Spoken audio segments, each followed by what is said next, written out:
Hi. അപ്പോൾ ഈ ഒരു ഫോണും കൊറിയറിൽ വന്നിട്ടുണ്ടായിരുന്ന ഫോണാണ് ഇത്. ഇതിൻ്റെ ഒരു കംപ്ലൈൻറ്റ് എന്ന് പറഞ്ഞാൽ ഫോൺ ഓൺ ആവുന്നുണ്ട്, പക്ഷെ ഡിസ്പ്ലേയിലൊന്നും തന്നെ വരില്ല. ഇത് റെഡ്മിയുടെ 10T Pro എന്ന് പറയുന്ന ഒരു മോഡലാണ്. അപ്പോൾ ഇതും CPU റിലേറ്റഡ് ആയിട്ടുള്ള കംപ്ലൈൻ്റ് ആണ്. ഡിസ്പ്ലേ വരാത്ത ഇഷ്യൂ ആണ്, ലൈറ്റും ഇല്ല, ഒന്നും വരാത്ത ഇഷ്യൂ ആണ്. ഇപ്പോൾ ഈ ഒരു ഫോൺ ഞാൻ ഓൺ ആക്കുകയാണെങ്കിൽ, ജസ്റ്റ് പ്രസ് ചെയ്യുകയാണെങ്കിൽ ഓൺ ആവുന്നില്ല, അല്ലെങ്കിൽ ഡിസ്പ്ലേയിലൊന്നും വരുന്നില്ല, ഒന്നുമില്ല. നമ്മൾ ജസ്റ്റ് ഇതൊന്ന് CPU-ന് നമ്മുടെ ബ്ലോവർ വെച്ചിട്ട് എന്ത് ചെയ്യാണ്, ചെറുതായി ഒന്ന് ഹീറ്റ് അടിക്കുകയാണ്. വളരെ നോർമൽ ആയിട്ടുള്ള രീതിയിൽ ഹീറ്റ് അടിച്ച് കൊടുക്കുകയാണ്. അതിന് ശേഷം നമുക്ക് എന്താ കണ്ടീഷൻ ജസ്റ്റ് നോക്കാം. ഓക്കെ, അപ്പോൾ ബ്ലോവറിന് വളരെ ചെറിയൊരു ഹീറ്റ് എടുത്തിട്ട് ഡയറക്റ്റ് ഇതാ CPU-ലേക്ക് അടിച്ചു കൊടുക്കുകയാണ്.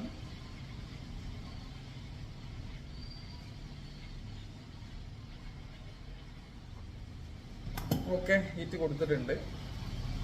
ഇനി നമുക്ക് എന്ത് ചെയ്യാം, ഒന്നുകൂടെ ഒന്ന് ഓണാക്കി നോക്കുക, അല്ലെങ്കിൽ ചാർജർ കണക്ട് ചെയ്യുക, എന്തെങ്കിലും ചെയ്ത് നോക്കാം. എളുപ്പത്തിന് വേണ്ടി നമുക്ക് എന്ത് ചെയ്യാം, ചാർജർ കണക്ട് ചെയ്ത് നോക്കാം. ഓക്കെ, അപ്പോൾ ചാർജർ കണക്ട് ചെയ്തിട്ടുണ്ട്. അവിടെ എന്ത് ചെയ്യുന്നുണ്ട് കേട്ടോ. ഓക്കെ, അപ്പോൾ എന്തായി വന്നു കണ്ടോ, ഇത്രയും % ചാർജ് ഇതിലുണ്ട്. എന്നിട്ടാണ് ഇത് എന്ത് ചെയ്യാത്തത്, ഞാൻ നേരത്തെ അത്രയും പ്രസ് ചെയ്ത് പിടിച്ചിട്ട് ഓൺ ആവാതെ ഇരുന്നിട്ടുണ്ടായിരുന്നു. അപ്പോൾ ഇനി വേണമെങ്കിൽ ഒന്നുകൂടെ ഒന്ന് പറച്ചിട്ട് പ്രസ് ചെയ്തിട്ട് കാണിച്ചു തരാം.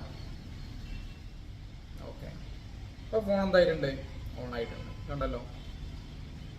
അപ്പോൾ ഇതാണ് ഈ ഒരു ഫോണിൻ്റെ കംപ്ലൈൻറ്റ്. ഇത് CPU റിലേറ്റഡ് ഇഷ്യൂ ആണ്. CPU ആണ് നമുക്ക് ഒരൊറ്റ കാരണം കൊണ്ട് നമുക്ക് എന്ത് ചെയ്യാം, മനസ്സിലാക്കാം.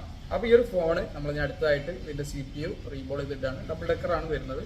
റീബോളൊക്കെ ചെയ്ത് ഇട്ടതിന് ശേഷമുള്ള ഒരവസ്ഥ എന്താണെന്ന് നമുക്ക് നോക്കാം. ഓക്കെ, അപ്പോൾ അതിൻ്റെ CPU റിമൂവ് ചെയ്ത് റീബോൾ ചെയ്ത് സെറ്റാക്കി വെച്ചിട്ടുണ്ട്.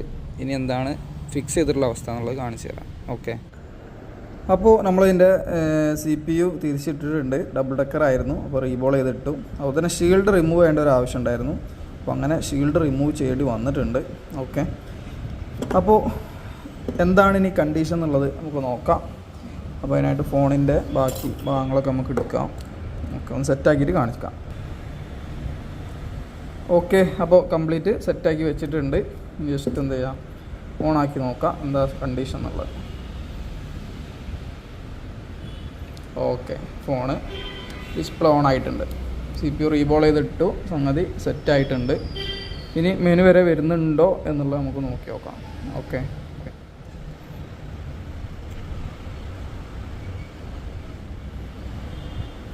ഓക്കെ, നമ്മൾ സ്ക്രീന് എത്തിയിട്ടുണ്ട്. ലോക്ക് അൺലോക്ക് ആക്കി നോക്കാം. ഓക്കെ, ലോക്ക് അറിയില്ല, കസ്റ്റമർ ഇതാണ്. അപ്പോൾ ജസ്റ്റ് നമുക്ക് നമ്പറൊക്കെ അടിച്ച് നോക്കാം. ടച്ചൊക്കെ വർക്കിംഗ് ആണ്. ഓക്കെ, അപ്പോൾ ഈ ഒരു ഫോണ് നമുക്കിതിലൂടെ ശരിയാക്കാൻ കഴിഞ്ഞിട്ടുണ്ട്. അപ്പോൾ ഇതുപോലെ കംപ്ലയിൻസുകളൊക്കെ ഉണ്ടെങ്കിൽ കോൺടാക്റ്റ് ചെയ്യുക. കോൺടാക്റ്റ് ചെയ്യേണ്ട നമ്പർ ബയോയിലും വീഡിയോയിലും ഉണ്ടായിരിക്കുന്നതാണ്. അതുപോലെ തന്നെ മൊബൈൽ ഫോൺ റിപ്പയറിങ്ങിൻ്റെ കോഴ്സ് ചിപ്പ് ലെവൽ, അഡ്വാൻസ്ഡ് ലെവലാണെങ്കിൽ അങ്ങനെ, അല്ല നോർമൽ ലെവലാണെങ്കിൽ അങ്ങനെ, ഏത് കോഴ്സ് പഠിക്കണമെന്നുണ്ടെങ്കിലും എൻ്റെ നമ്പറിൽ തന്നെ കോൺടാക്റ്റ് ചെയ്യാവുന്നതാണ്. ഓക്കെ.